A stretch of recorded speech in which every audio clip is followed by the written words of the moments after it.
Hello po sa ating lahat. Edo at Beyonce, mag-jowa na nga daw po. Ika nga ng...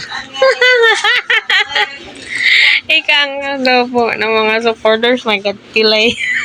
Natatawa nga po ako. Ano, sabi nga po nila is underage pa daw po itong si Beyonce. Mag-jowa na daw po itong si Edo. Ano? Kaya, sekreto muna. Isa-sekreto daw muna kasi underage pa, no? Nasa 16, magsi-17 pa lamang po. Para sa akin, my God, bakit mo naman po itatago kung magjowa na kayo eh? My God, siguro napakaraming fans ang magdidiwang at mas rarami ang magsusupport sa EDC kung nangyari nga po ito. At saka sa usaping underage, my God, madami nga teen pregnancy ngayon, no? Diba? So, yung mga napabayaan ng ina, ito pa kaya si Beyonce na family-oriented. Alam po nila yung ginagawa po nila. Alam po nila kung ano yung tama at mali. Di po ba?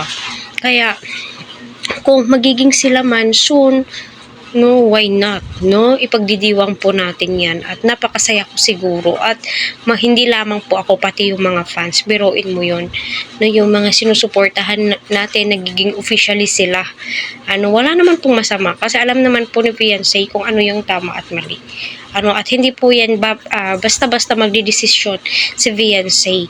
Ano, kasi may magbibigay po yan ng mga advice, parental advice. Ano, 16 years old si Beyonce, napaka talino nga niya, alam nga niya kung ano yung tama, mali at mali. At alam po nga din po niya kung ano yung uunahin niya, ano yung main goals niya. Diba? Kaya, no need po natin turuan itong si Beyonce. At saka sa mga nagsasabi underage pa si Beyonce, yes, no, underage pa po itong si Beyonce. Alam po natin yan, di po ninyo dapat ulit-ulitin yan. Ano, at saka sa sabihin na mag-aral muna si Beyonce, ay naku, oo nga po, nag-aaral po itong si Beyonce ng mabuti at hindi naman po nakakadistorbo itong si Kalingap Ed kay Beyonce kasi alam naman po nila yan, no? Kung papasok po sila sa isang relasyon, alam po nila kung ano yung tama at mali at nakakabuti sa kanilang relasyon. At naku, napaka-advance din po natin minsan ng mga supporters, ano, kasi nga di nga natin alam kung ano yung totoong status nila is yan, inuunahan na po natin. Ano, kaya ay naku, abang-abang na lamang po tayo ano sa magiging resulta soon. Kasi alam niyo na, hindi lang ako yung excited, pati kayo kasi nga sabi nga ninyo, sobra-sobra yung efforts na ginagawa ni Edo para kay Beyonce.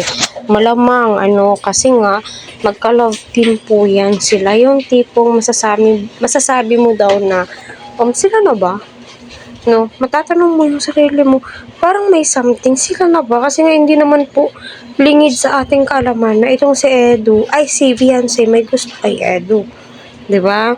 Ewan ko lang itong si Edo kung totoo nga ba yung feelings niya kay Beyonce. Pero sa the way na magsalita itong si Edo patungkol nga po kay Beyonce, mararamdaman mo, viewers, mararamdaman po natin kung totoo na ba talaga itong si Edo. Ano, alangan naman manghuhula tayo na para po tayong timang. Di naman po pwedeng ganun, di ba? Kaya abang-abang lamang po tayo. At saka sa mga pasikreto dyan, hindi po kailangan isekreto yan kasi mga viewers po tayo, mga supporters po tayo, di ba?